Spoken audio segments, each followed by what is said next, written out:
Hello there, and welcome to another episode of Our Spiritual Heritage, hosted by the John Cedars channel. And in this episode, I'm going to be reading to you from an old Awake article, from before the articles that are available on the Watchtower Library. So this article was actually published. It's one of the very first Awakes, because if you remember, before Awake, it was called the Golden Age.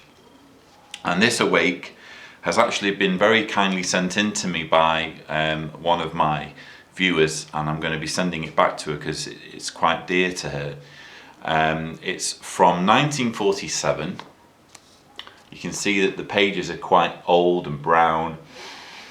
There's the name Awake. There's a lead article on Quebec. You have failed your people.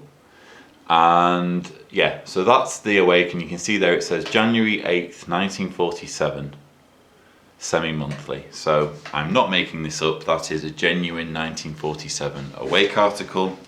Now the interesting thing is it has something to say on the subject of excommunication. Now you might be thinking, hang on a minute, what's excommunication? What does that word mean? Well, thankfully the Watchtower is here to tell us what it means. In the Watchtower of 1996, April 15, page 15, paragraph 18, it made the comment, if the religions of Christendom were conscientiously to apply the Christian discipline of disfellowshipping or excommunication for all the lawless acts committed by those claiming to be its members, what would happen? So excommunication is disfellowshipping. And on page 27 of this rather fragile Awake, I've got to be careful with it, you will see a heading, Are you also excommunicated? And I'm going to put a link where you can actually download a scan of this article, but I want to show you as much as possible. Hang on a minute. I want to show you as much as possible of the magazine itself, because as I say, it's quite rare and it's not every day you get to see a real one. So that's one page of it, and this is the back page of the magazine where also the article itself ends. So that's the end of the article, going down to the final coupon to fill in. I'm not going to read all of this to you because I've actually read it before on my channel when talking about shunning. I'll just pick out one or two quotes for you. The authority for excommunication, they claim, is based on the teachings of Christ and the apostles as found in the following scriptures, and then it lists a number of scriptures. But the hierarchy's excommunication as a punishment and medicinal remedy finds no support in these scriptures. In fact, it is altogether foreign to Bible teachings.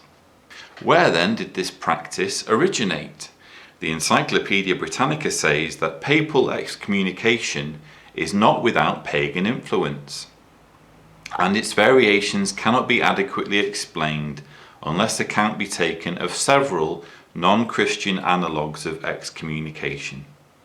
The superstitious Greeks believed that when an excommunicated person died, the devil entered the body, and therefore, in order to prevent it, the relatives of the deceased cut his body in pieces and boiled them in wine. Lovely.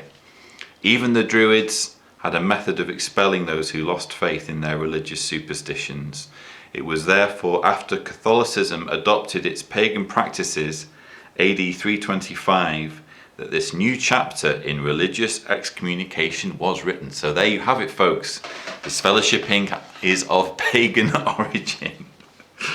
Oh dear. Thereafter, as the pretensions of the hierarchy increased, the weapon of excommunication became the instrument by which the clergy attained a combination of ecclesiastical power and secular tyranny that finds no parallel in history.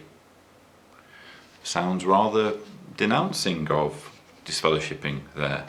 So there you have it, folks, a 1947 Awake article that is very, very critical of disfellowshipping, refers to it as pagan and not biblical.